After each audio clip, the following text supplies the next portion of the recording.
नमस्कार दोस्तों, कुछ ही दिन पहले की खबर है। कर्नाटका में अरुण वार्नेकर नाम के एक आदमी प्रधानमंत्री मोदी की जीत के लिए स्पेशल पूजा कर रहे थे। गॉडेस काली को अपना खून चढ़ाना चाह रहे थे कि गलती से उन्होंने अपनी उंगली काट दी।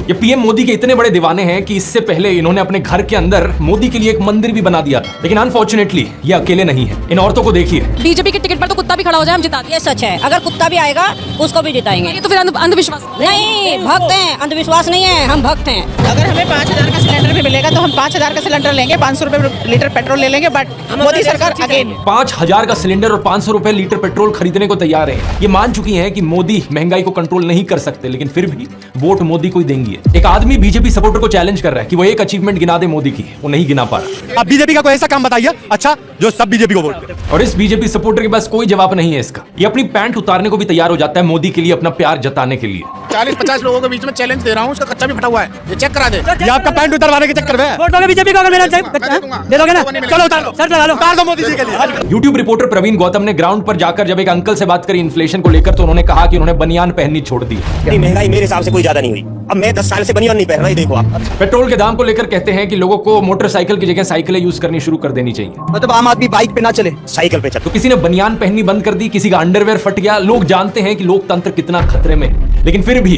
कुछ लोग यहाँ अपना वोट बदलने को राजी नहीं।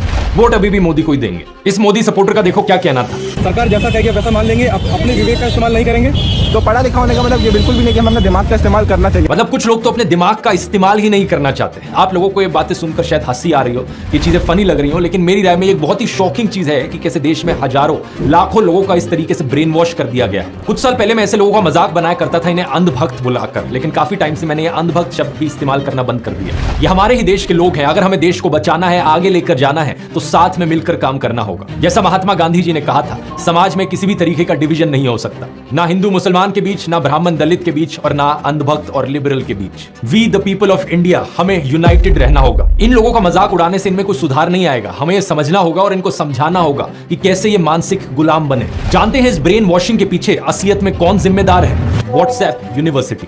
सही सुना आपने। शायद गोदी मीडिया के टीवी एंकर्स और गोदी यूट्यूबर्स को लगे कि मैं उनका क्रेडिट चुरा रहा हूं। ऐसा नहीं है, उनको भी कुछ क्रेडिट जरूर जाता है, लेकिन व्हाट्सएप यूनिवर्सिटी यहां सबसे बड़ी जिम्मेदार है। व्हाट्सएप पर जो खेल खेला जाता है, ये सही में अलग लेवल का है।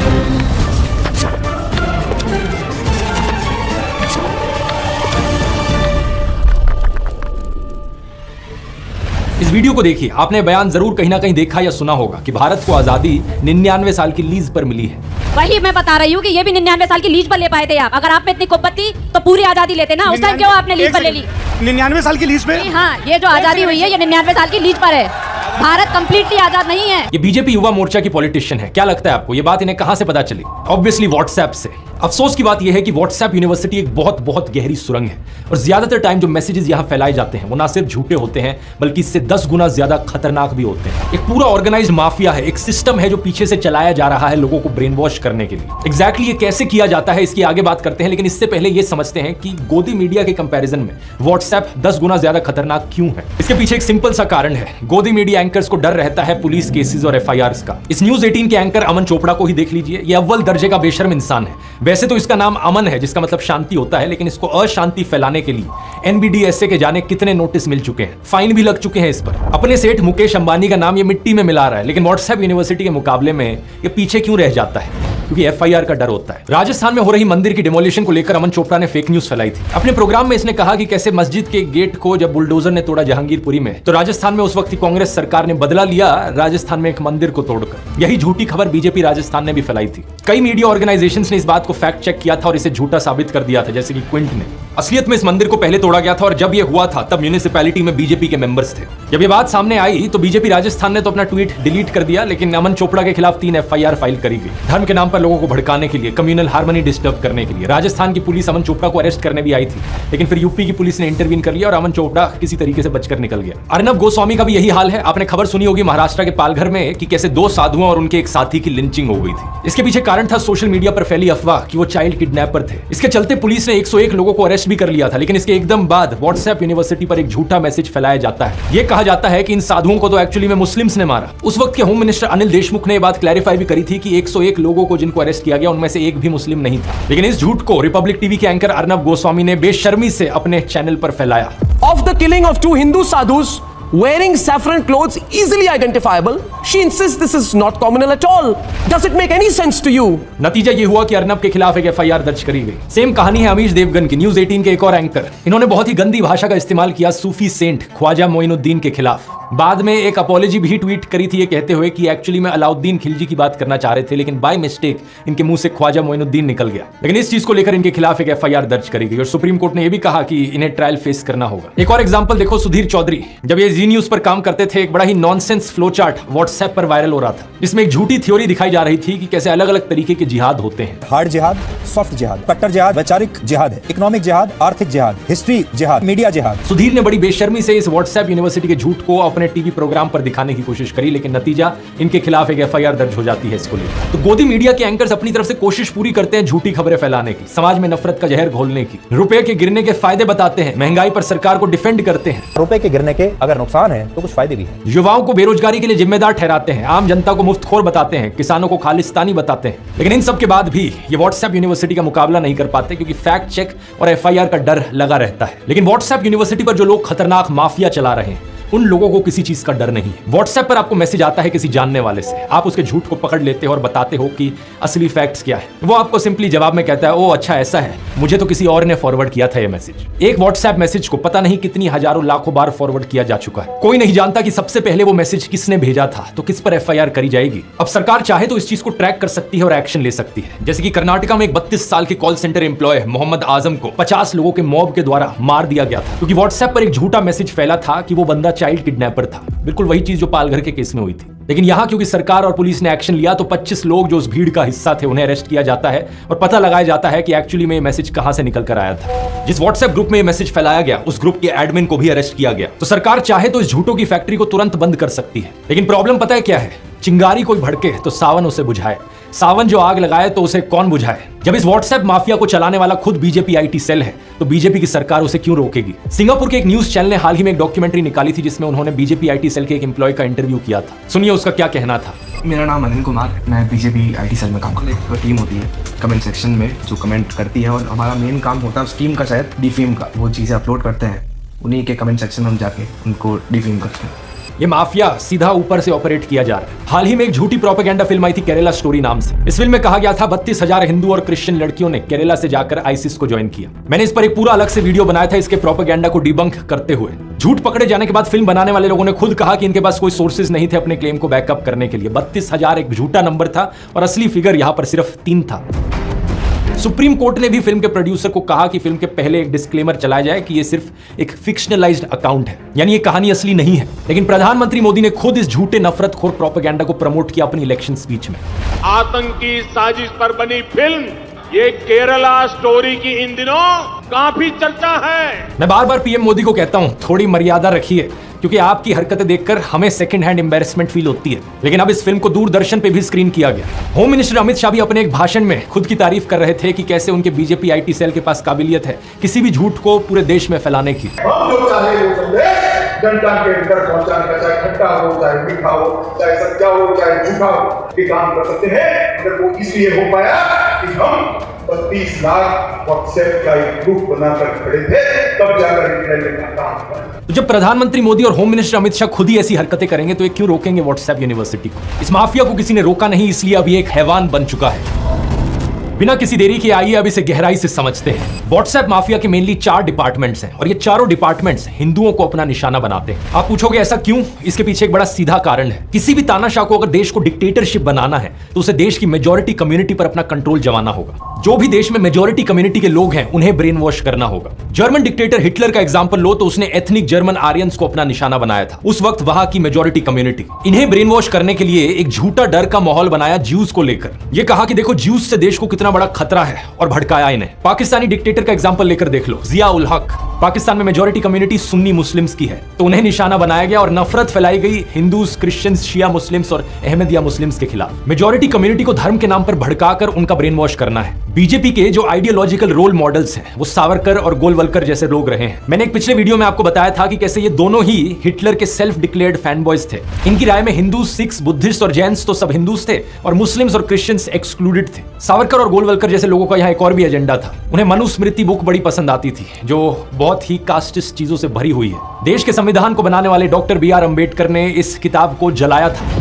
तो व्हाट्सएप का ये माफिया यहाँ पर हिंदुओं को टारगेट करता है, प्रेफरेबली अपर कास्ट हिंदू लोग। अब ब्रेन वॉश करने के यहाँ 4 डिपार्टमेंट्स क्या हैं, इन्हें एक एक करके समझते हैं। पहला डिपार्टमेंट है रेशियल या रिलीजियस प्राइड। एक आम आदमी को बहकाने के लिए शुरुआत से नफरतखोर मैसेजेस काम नहीं करेंगे। शुरू के मैसेजेस प्राइड पर फोकस करेंगे ताकि आप इनके जाल में फंसो। आपको एहसास दिलाया जाएगा कि आपको अपनी नस्ल पर गर्व होना चाहिए। ये देखो हम हिंदू कितने महान लोग थे, हम सब कुछ जानते थे, हमारा इतिहास दुनिया का सबसे महान इतिहास है और हमारा कल्चर दुनिया का सबसे बेस्ट कल्चर है। डिपार्टमेंट नंबर 2 विक्टिमाइजेशन और सेल्फ पिटी। एक बार आपको गर्व और अहंकार के इमोशन से नहला दिया गया तो उसके बाद आपको विक्टिम बनाया जाता है। ऐसे मैसेजेस आपके पास आते हैं जो बताते हैं कि कैसे सदियों से हम हिंदुओं पर अत्याचार हो रहा है। ये देखो हम कितने बड़े विक्टिम हैं, हजारों सालों से इन लोगों ने हमें कभी उठने नहीं दिया ऊपर। एक बार आप इसमें विश्वास करने लग गए तो अगला हमला आप पर होता है डिपार्टमेंट नंबर 3 का, you are in danger.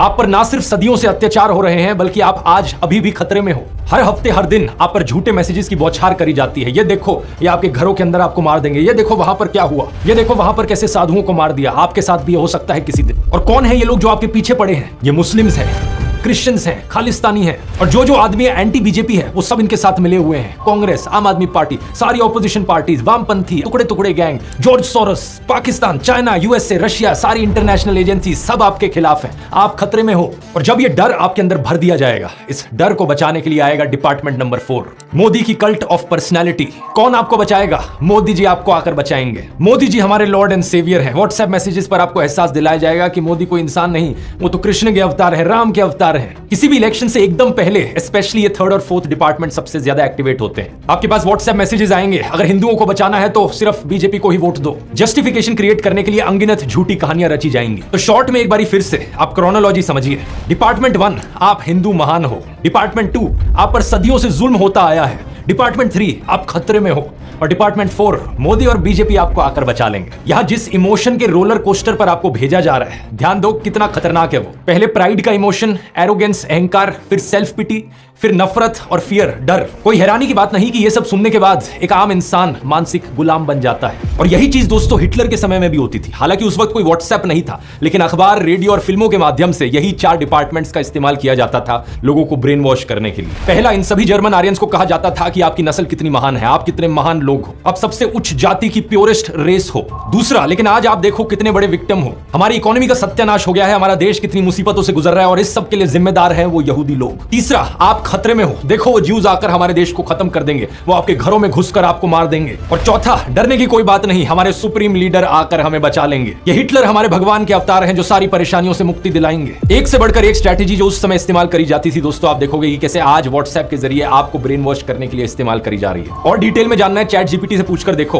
Hitler ने अपने देश में कैसे मेजॉरिटी कम्युनिटी को ब्रेन वॉश किया। पॉइंट बाय पॉइंट आंसर मिलेगा, बहुत बढ़िया जवाब मिलेंगे। काउंटर क्वेश्चन भी करके देखना और गहराई से समझने के लिए इस चीज को। चैट जीपीटी दोस्तों एक बहुत ही बढ़िया आर्टिफिशियल इंटेलिजेंस का टूल है जिसे आज के दिन बहुत सारी नई चीजें सीखने के लिए इस्तेमाल किया जा सकता है। अपनी पढ़ाई में, अपने काम में, अपने बिजनेस में इसका इस्तेमाल किया जा सकता है दुगनी स्पीड से काम करने के लिए। मैंने ध्रुव राठी एकेडमी पर पूरा एक मास्टर चैट जीपीटी का कोर्स बनाया है, अगर आपने अभी तक नहीं देखा है तो। इस कोर्स में मैंने डिटेल्ड तरीके से समझाया है कि कैसे आप चैट जीपीटी का इस्तेमाल कर सकते हैं अपनी जिंदगी ट्रांसफॉर्म करने के लिए। इस कोर्स को लेने के बाद आप जान जाएंगे कि गूगल सर्च को इस्तेमाल करना कैसे पुराने जमाने की एक चीज बन गई। कोई भी सवाल हो आपके दिमाग में, किसी भी चीज को बेहतर समझना हो, किसी भी काम में मदद चाहिए हो, आप देखोगे कि कैसे चैट जीपीटी एक बेहतर टूल है उसके लिए। कूपन कोड इस्तेमाल कीजिए WORK40 इस कोर्स पर 40% ऑफ पाने के लिए। इस कोर्स का लिंक यहाँ इस QR कोड को स्कैन करके मिल जाएगा या फिर नीचे डिस्क्रिप्शन में भी मिल जाएगा, जरूर जाकर चेकआउट करना। अब अपने टॉपिक पर वापस आते हैं। जब ये प्रोसेस एक बार खत्म हो गया तो इसके बाद बस व्हाट्सएप का रेगुलर डोज चाहिए होता है। एक व्हाट्सएप मैसेज सुबह आएगा, एक व्हाट्सएप मैसेज शाम को आएगा, यही चीजें बार बार रिपीट होती रहेंगी। फिर किसी की बनियान उतरे, किसी का अंडरवेयर फटे, 500 रुपए का पेट्रोल हो, 5000 का सिलेंडर हो, बेरोजगारी हो, मणिपुर जले, हसदेव जंगल कटे, लद्दाख पर खतरा हो, किसान को MSP ना मिले, देश पर लगा पूरा कर्ज 205 लाख करोड़ पर पहुंच चुका हो, सरकारी स्कूल खराब हो, उसे कुछ फर्क नहीं पड़ता। वो बस यही कहेगा कि जो भी हो वोट तो मैं मोदी को ही दूंगा। कांग्रेस चाहे अपने मैनिफेस्टो में कितनी भी अच्छी चीजें डाल ले, बीजेपी अपने मैनिफेस्टो में चाहे कितने भी जुमले डाल ले, वो वोट फिर भी मोदी को ही देगा। क्यों? क्योंकि इस व्हाट्सएप माफिया ने उसे मानसिक गुलाम बना दिया है। उसे ये एहसास दिला दिया है कि एक मोदी ही तो है जो तुझे आकर बचाएगा। चीजों को और गहराई से समझने के लिए, ठोस सबूतों और उदाहरणों के साथ समझने के लिए हमें इन चारों डिपार्टमेंट्स को और डिटेल में जानना जरूरी है। पहले डिपार्टमेंट से अगर शुरुआत करें तो उसमें किस तरीके के झूठ फैलाए जाते हैं। इस डिपार्टमेंट में आप ग्रेट भरत मुनि के बारे में नहीं सुनोगे जिन्होंने नाट्य शास्त्र कंपोज किया, ना ही आप पढ़ोगे जैन साधु आचार्य हेमचंद्र के बारे में जो कि एक महान मैथमेटिशियन और लिंग्विस्ट थे। ना आपको कोई ऐसा मैसेज मिलेगा जो हमारे महान इंडियन एस्ट्रोनॉमर आर्यभट्ट से इंस्पिरेशन लेने को कहेगा, क्योंकि वो साइंटिस्ट थे और साइंस को अगर इस गेम के बीच में ले आए तो बड़ी दिक्कत हो जाएगी। हमारे बहुत से एंशिएंट फिजिशियंस जैसे कि ऋषि चरक, जिन्होंने चरक संहिता लिखी थी, जिनसे हम इंस्पिरेशन ले सकते हैं कि देश को हम एक मेडिकल रिसर्च का पावर हाउस बनाएं। लेकिन नहीं, हमें लोगों को धर्म के नाम पर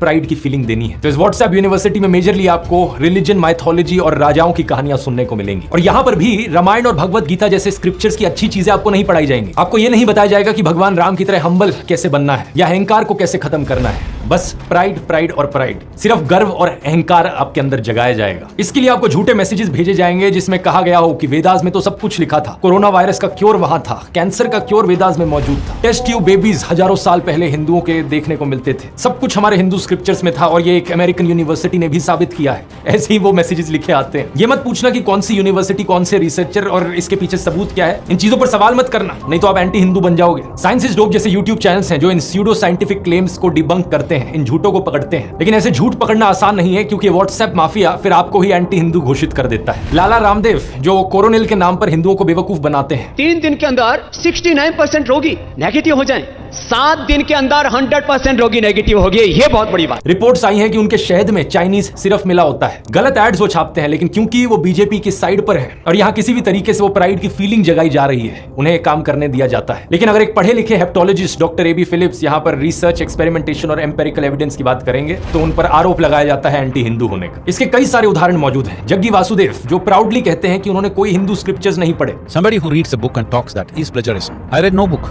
If somebody says this is not what is in a book, I will say please correct the book. I have not read the Gita, so I really have not. My own vision has never failed me.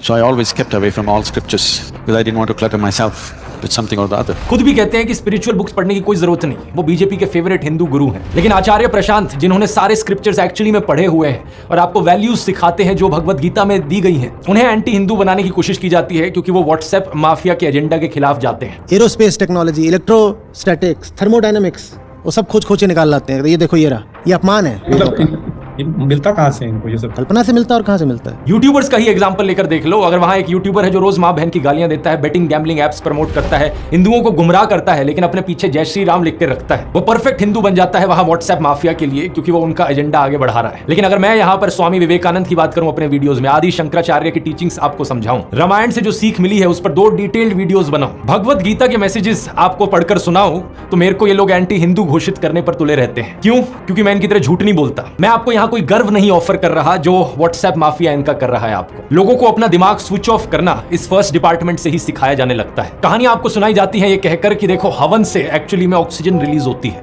Atmosphere साफ होती है। गोदी media के एक channel एक बार programme चलाया था कि कैसे 10 ग्राम काऊ घी से 1 टन ऑक्सीजन प्रोड्यूस होती है। इटली के प्रसिद्ध वैज्ञानिक प्रोफेसर G.E. बिगेड ने गोबर के अनेक प्रयोगों द्वारा सिद्ध किया 1 तोला घी से यज्ञ करने पर 1 टन ऑक्सीजन बनता है। हम सब ने स्कूल में पढ़ा था कि कंबशन में ऑक्सीजन यूज होती है और कार्बन डाइऑक्साइड रिलीज होती है और इम्पार्शियल बर्निंग में कार्बन मोनोऑक्साइड रिलीज होती है। लेकिन बार बार ऐसे क्लेम्स उठाए जाते हैं ताकि लोग अपने दिमाग को स्विच ऑफ करना सीख सके। लोगों को कहा जाता है धर्म की बात हो रही है भाई, हिंदू रिलीजन की बात है, कोई सवाल नहीं कर सकता, जो कहा जा रहा है उस पर यकीन कर लो। ये देखिए कैसे कैसे झूठ फैलाए जाते हैं कि गाय ऑक्सीजन देती है। The latest in that list is Pragya Thakur, who has said that drinking cow urine can cure lung infection. सच बात तो यह है कि इन लोगों ने कोई स्क्रिप्चर्स पढ़े ही नहीं हुए। किसी भी वेद में कहीं लिखा हो कि भाई हवन से ऑक्सीजन प्रोड्यूस होती है या गाय ऑक्सीजन देती है, कोई सबूत नहीं मिलेगा आपको यहाँ पर। ऋग्वेद के पहले श्लोक में ही मेंशन किया गया है हवन का मतलब क्या है। वो एक प्रेयर है जो लॉर्ड अग्नि को ऑफर करी जा रही है। और मैं हवन के खिलाफ नहीं हूं, मैंने खुद अपनी शादी में हवन कराया था। मैं इस झूठ के खिलाफ हूं जो आईटी सेल और इनका व्हाट्सएप माफिया फैलाता है लोगों को गुमराह करने के लिए, लोगों के माइंड्स को स्विच ऑफ करने के लिए। ये चाहते हैं कि आप लॉजिकल और साइंटिफिक रीजनिंग अपने दिमाग की बिल्कुल बंद कर दो, क्योंकि उसके बिना इनके जाल में फंसना बहुत मुश्किल है। बहुत सी औरतें अपने पैरों में टो रिंग्स पहनती हैं, क्यों? क्योंकि एक कल्चरल ट्रेडिशन है हमारा। दुनिया भर में कई और देशों में देखने को मिलता है, जैसे कि अफ्रीका में। बड़ी सिंपल सी एक्सप्लेनेशन है, लेकिन इस सिंपल एक्सप्लेनेशन में गर्व की फीलिंग कहां है?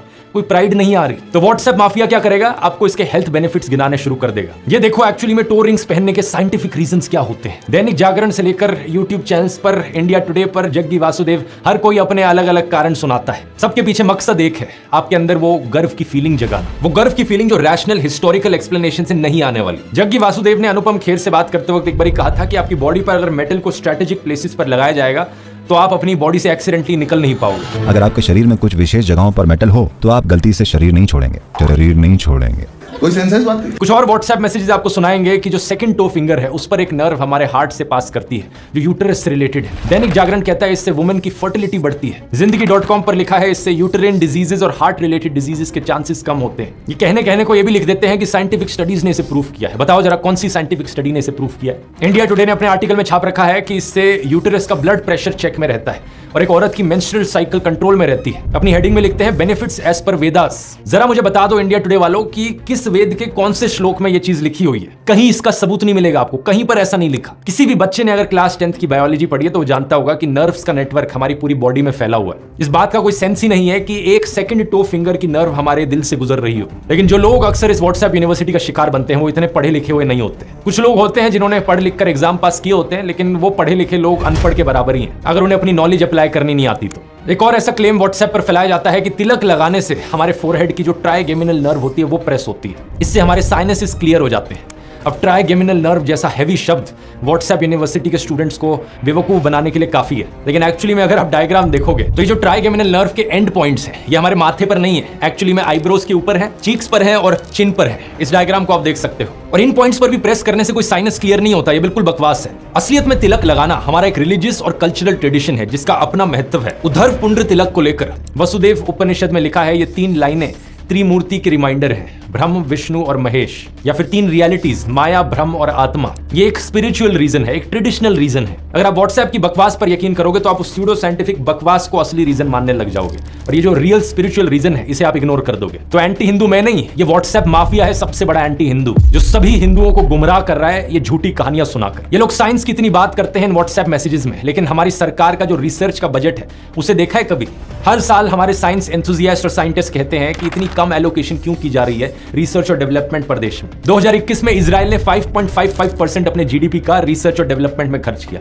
साउथ कोरिया ने 4.93% ऑफ अपना जीडीपी इस पर खर्च किया, लेकिन इंडिया में सिर्फ 0.65% जीडीपी का रिसर्च एंड डेवलपमेंट पे खर्च किया गया। व्हाट्सएप माफिया के जाल में फंसे लोग कभी भी इसकी बात नहीं करेंगे कि हमें रिसर्च पर स्पेंडिंग बढ़ा देनी चाहिए इंडिया, ताकि और चीजें रिसर्च कर पाए, हमारे देश में जो साइंटिफिक प्रोग्रेस देखने को मिल रहा है वो इंप्रूव हो पाए, और जब ऐसा हो तो हम प्राउड फील करें। नहीं, वो लोग ऑलरेडी प्राउड फील कर रहे हैं। पहले की ये फॉर्मेलिटीज हुआ करती थी कि बेटा जमकर मेहनत करो, अच्छे से पढ़ो लिखो, कमाल करो किसी फील्ड में ताकि हम तुम पर गर्व कर सकें। अब कहा जाता है नहीं नहीं इतना लंबा प्रोसेस क्यों, अब तो सीधा 2 व्हाट्सएप यूनिवर्सिटी के मैसेज आ गए हैं, इधर देखो, इन्हें पढ़ो और गर्व करो अपने ऊपर। इधर बेटा गर्व में, उधर बाप गर्व में। कंडीशन केवल एक है कि अपना दिमाग मत लगाना, सवाल मत पूछना, कुछ वेरीफाई मत करना, यहां आपको मिलेगा खूब सारा गर्व। इस माफिया के 2nd, 3rd और 4th डिपार्टमेंट को गहराई से अगले वीडियोस में समझते हैं दोस्त, और जब तक हमारा ये पूरा टूर खत्म होगा हम इस माफिया की धजिया उड़ा देंगे। लेकिन बाकी वीडियोस का ज्यादा इंतजार करने की जरूरत नहीं, क्योंकि अभी से ही हम अपना काम शुरू कर देते हैं दोस्तों। आइए साथ में मिलकर इस व्हाट्सएप यूनिवर्सिटी की ईंट से ईंट बजाते हैं। मैंने सुना है कि बीजेपी आईटी सेल में करीब 10,000 के आसपास लोग हैं जो इस पूरे माफिया को चला रहे हैं, लेकिन हम लोग दोस्तों साथ में मिलकर 1.5 करोड़ से ज्यादा लोग हैं। बीजेपी आईटी सेल वाले तो मजदूरी के लिए काम करते हैं, कुछ चंद पैसों के लिए, लेकिन हम लोग ये काम करते हैं क्योंकि हमें भारत माता से प्यार है। हम लोग अपने देश के लोकतंत्र को बचाना चाहते हैं और अपने देशवासियों को इस ब्रेन वॉश से बचाना चाहते हैं। इसलिए सीधा सीधा प्लान है दोस्तों। स्टेप 1,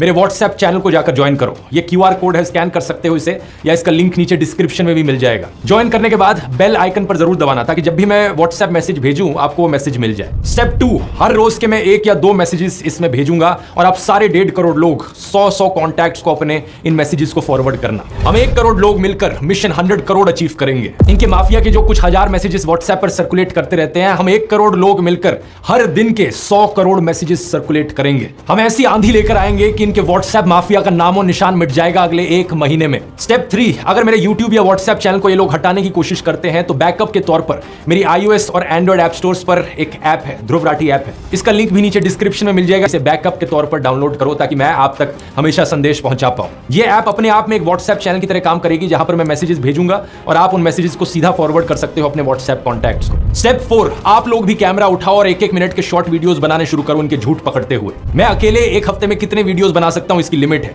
लेकिन अगर आप लोग भी इस काम पर लग गए तो इनके झूठों की फैक्ट्री पूरी तरीके से खत्म की जा सकती है। अपने वीडियोस को इंस्टाग्राम रील्स, यूट्यूब शॉर्ट्स या ट्विटर पर अपलोड करो। हैशटैग इस्तेमाल करो मिशन 100 करोड़। इस हैशटैग के जरिए मैं आपके वीडियोस को ढूंढ पाऊंगा और आपके भी वीडियोस को अपने व्हाट्सएप चैनल में शेयर करूंगा ताकि चारों तरफ हम तहलका मचा दें। और स्टेप 5, वोट करना मत भूलना। वोट करना बहुत जरूरी है। अब समय आ गया है दोस्तों देश के सारे 100 करोड़ वोटर्स तक पहुंचने का। संविधान बचाओ, लोकतंत्र बचाओ का संदेश देश के कोने कोने तक पहुंचाने का। अब समय आ गया है दोस्तों देश के लोगों को मानसिक गुलामी से आजादी दिलाने का। यह सब करते समय याद रखना नेताजी सुभाष चंद्र बोस, भगत सिंह, महात्मा गांधी जी और डॉक्टर BR अम्बेडकर को। याद रखना कि देश के लोकतंत्र को बचाना हमारा धर्म है। जय हिंद।